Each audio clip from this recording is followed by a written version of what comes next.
नमस्कार दोस्तों, आप लोगों ने 4-5 सालों में एक बात गौर किया होगा। हम लोग चाहे किसी और के बात को बुरा माने न माने, लेकिन चीन के बातों को हम लोग पकड़ लेते हैं। चीन का तंज हम लोग बर्दाश्त नहीं कर पाते हैं और हम लोग का रफ्तार जो बैलगाड़ी से होता है वो तुरंत बुलेट में बदल जाता है। यानी कि चीन जैसे तंज कसता है, हमारे लिए वो पेट्रोल का काम करता है और हम लोग उतने ही सख्ती से आगे बढ़ते हैं और चीन को पछाड़ के दिखाते हैं। बड़ी बात तो यह है, अब की बार चाइना के सरकारी मीडिया सिन्हुआ ने ऐसा कुछ लिखा है ना, आपका खून खौल उठेगा दोस्तों।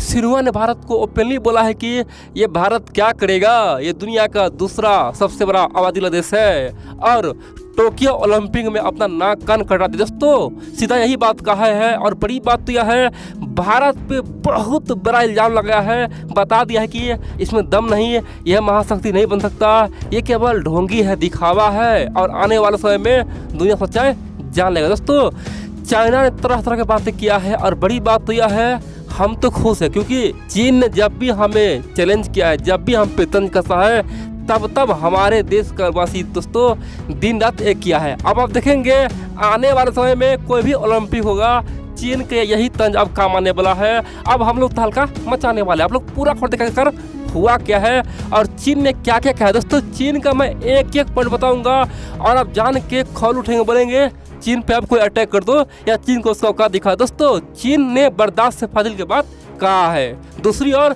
पाकिस्तान में भारत का जमकर तारीफ पर बोल रहा है कि भारत तो महाशक्ति बन चुका है, भारत को रखना असंभव। दोस्तों यहाँ पे पाकिस्तान भारत का खूब तारीफ कर रहा है और चाइना भारत को पूरी तरह से नकार दिया, इसलिए आप लोग पूरा खबर देख। लेकिन इन सबसे पहले आप लोग से अनुरोध करता हूँ दोस्तों, आप लोग भूल जाते हैं, प्लीज़ यार कम से कम आप लोग हमारे टेलीग्राम चैनल को सब्सक्राइब कर लीजिए, ज्वाइन कर लीजिए। आप लोग के भरोसे ही मैं टेलीग्राम चैनल बनाया था। दोस्तों एरू गोरू नथु खोरू कोई भी देखते हैं उसका टेलीग्राम चैनल पे कम से कम लाखों सब्सक्राइबर होता है और हम एक महीना से आप लोगों को बोल रहे हैं, कितना हुआ सब्सक्राइबर, केवल 330 सब्सक्राइबर पूरा है, ज्वाइन लोग किया। दोस्तों ये क्या है दोस्तों, आप लोग कृपया प्यार दे, हो सके तो हमें बढ़ावा दे और मेरे टेलीग्राम चैनल को ज्वाइन करना ना भूले। डिस्क्रिप्शन में लिंक है, उस पर क्लिक कीजिए, सीधा आप लोग ज्वाइन कर लीजिएगा। अगर आपको दिक्कत है तो टेलीग्राम में जाइए, सर्च कीजिए धर्मेंद्र नादान। दोस्तों धर्मेंद्र नादान करने के बाद ऑटोमेटिक वो चैनल आ जाएगा, वहाँ भी आप लोग ज्वाइन कर सकते हैं। अब चलिए जानते हैं आखिरकार हुआ क्या है और सिन्हुआ ने क्यों जलते हुए आग में घी डाला है और हम लोग के लिए ये घी खाद का काम पड़ेगा। दोस्तों हम लोग के लिए बहुत अच्छा फिर से पिच चीन ने तैयार कर दिया है, तो आप लोग पूरा खबर देखते रहिए। देखिए सबसे पहले सिन्हुआ ने लिखा कि टोक्यो ओलंपिक में भारत का प्रदर्शन बेहद ही खराब रहा। उनका पहला लाइन यह रहा कि दुनिया की दूसरी सबसे आबादी वाला देश भारत टोक्यो में क्या कर पाया, कुछ नहीं कर पाया, महज एक स्वर्ण पदक जीत पाया और साथ में खेल खत्म हो गया। उन्होंने कहा कि भारत को भाला फेंक प्रतियोगिता में केवल नीरज चोपड़ा को गोल्ड मेडल दिलाया और कुछ नहीं हुआ। सिन्हुआ ने कहा कि भारत को केवल एक स्वर्ण, 2 रजत और 4 कस्य पदक मिला और भारत आराम से वहां से निकल गया, कुछ न हुआ। भारत का रैंक कितना हुआ, 48 रैंक आया, यानी कि 93 देश को मेडल मिला, जिसमें भारत का रैंक कितना आया, 48 आया। और भारत कितना पीछे है, भारत को अभी तरक्की करने में बहुत देर लगेगा, भारत बेहद ही पिछड़ा हुआ देश है। उन्होंने कहा कि भारत हमसे सामना क्या करेगा, भारत को आज सामना करना है तो छोटे मोटे देश से सामना करे क्योंकि बेहद ही पिछड़ा हुआ है। उनका कहना है कि भविष्य में भारत इसी प्रकार से खेलता रहा तो भारत से छोटे मोटे देश आगे निकल जाएगा।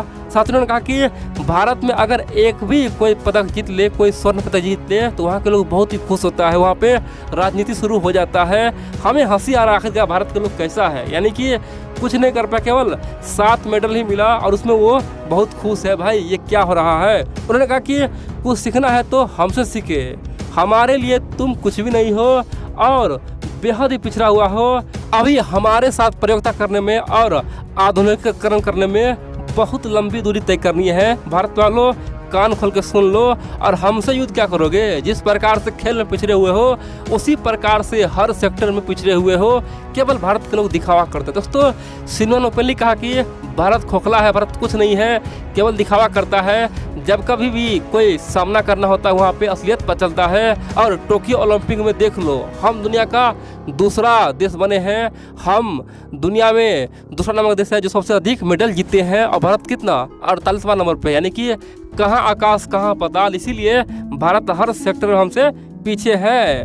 दोस्तों, उन्होंने यहाँ तक कहा कि आने वाले समय में टोक्यो ओलंपिक में हम दूसरे नंबर से पहले स्थान पे आ जाएंगे। उनका कहना है कि वर्तमान में पहले नंबर पे अमेरिका, दूसरे पे चाइना और तीसरे पे जापान है। भविष्य में नंबर 1 पे चाइना होगा। दोस्तों, ये तो हो गया चीनी थिंक टैंक और चीनी मीडिया के बात। अब यहाँ पे पाकिस्तान की बात लेता हूँ। पाकिस्तान में पिछले कुछ दिन से बेहद ही भारत का तारीफ हो रहा है। पाकिस्तानी मीडिया डाउन हो गया है। फिर पाकिस्तानी थिंक टैंक से ओपनली भारत के लिए लिख रहा है, बोल रहा है कि हम लोग पिछले 29 साल में एक भी मेडल नहीं जीत पाए। 29 साल में हम लोग केवल ओलंपिक में जाते हैं और घूम के आते हैं, थोड़ा बहुत मैच देख लेते हैं, लेकिन हम लोग जीत तो नहीं पाते हैं। हमारा क्या दुर्भाग्य है। और भारत इस बार 7 मेडल लाया है। भारत फिर से अब कम बैक कर रहा है। उन्होंने यहाँ तक कहा कि आज से 30 साल पहले, 40 साल पहले भारत और पाकिस्तान का हॉकी टीम दुनिया पर भारी पड़ता था। दोनों नंबर 1 का टीम था, लेकिन दोनों ही पिछड़ गया था। लेकिन आज हम पिछड़े हुए हैं ही, लेकिन भारत का हॉकी टीम ने फिर से जीत किया है। भारत का हॉकी टीम फिर से फॉर्म में आ चुका है। दोस्तों, पाकिस्तान ने भारत का भयंकर खासतौर पे बहुत ज़्यादा तारीफ किया। उनका कहना है कि भारत अब आगे बढ़ रहा है। जो भारत कल तक टोक्यो ओलंपिक में जाने से डरता था, वो अब मेडल लेके आ रहा है। यही तो भारत में बदलाव है। दोस्तों, पाकिस्तानी लोग भारत का खूब तारीफ कर रहा है, बोला है कि हमें भी भारत से सीखना चाहिए। अब बोलेंगे तो चलो भाई, हम लोग पाकिस्तान से आगे हैं, तो चीन से इतना क्यों पिछड़े हुए? क्या कारण है? चीन तो लगभग 80 से अधिक ऊपर यानी कि मेडल लेके आया है। आखिरकार हम लोग इतना पिछड़े क्यों हैं? देखिए दोस्तों, हमारे यहाँ एक कमी हमेशा से रहा है। हम लोग शुरू से ही क्रिकेट को बहुत ज़्यादा तवज्जो देते हैं। क्रिकेट खेलेंगे, हमारा बच्चा क्रिकेटर बनेगा, हमारा बच्चा कुछ और नहीं बनेगा। दोस्तों, यही तो हम लोग के लिए बेहद ही मूर्खता है। हमारे देश में नौजवान कमी नहीं है। अगर हम लोग सचमुच में ओलंपिक तैयारी करें ना, तो हम लोग दुनिया का नंबर 1 देश होंगे। हम लोग कभी भी ओलंपिक का तैयारी किया ही नहीं दोस्तों। हम लोग केवल क्रिकेट का तैयारी किए। हर गली मोहल्ले में केवल क्रिकेटर दिखाई देता है। इतना ही नहीं, हमारे यहाँ सरकार भी हमेशा हम लोग को बच्चों को दबाते आया है। कभी भी खेल के प्रति उत्साह नहीं दिया है, खेल वालों को कभी भी आगे लाया है। और यही करने के हम लोग आज ओलंपिक में इतना पिछड़े हुए हैं। लेकिन देर आए लेकिन दुरुस्त आए, भारत सरकार अब एक्शन ले रहा है। और अब देखेंगे 2030 तक भारत दुनिया का दोस्तों कम से कम टॉप 5 बता ही जाएगा। देखेंगे 2030-35 तक भारत टॉप 5 या फिर टॉप 10 में रहेगा। अभी कितना पे है? टॉप 15 में, 48 नंबर पे है। देखेंगे भविष्य में कितना पाएगा, टॉप 5 में आएगा जब भी ओलंपिक होगा, या फिर 10 नंबर पे होगा, या फिर 5 नंबर पे होगा। दोस्तों, भारत बहुत ज़्यादा मेहनत अब करने वाला है, क्योंकि चीन ने हम पे मजाक उड़ा दिया है। जब भी चीन हमें तंज कसता है तो हम लोग क्या करते हैं? हम लोग दोस्तों बुलेट की रफ्तार से आगे निकल जाते हैं। और चीन ने अगर फिर से हमसे तंज कसा है तो हम लोग कैसे छोड़ेंगे? इसीलिए चीन का ये तंज हम लोग के लिए पेट्रोल की तरह काम करने वाला है। चीन को जितना मजाक उड़ाना है उड़ा ले, क्योंकि जब जब भी चीन भारत को छेड़ा है, तब जब चीन खुद ही मुँह के खाने खाया है। चीन को पता है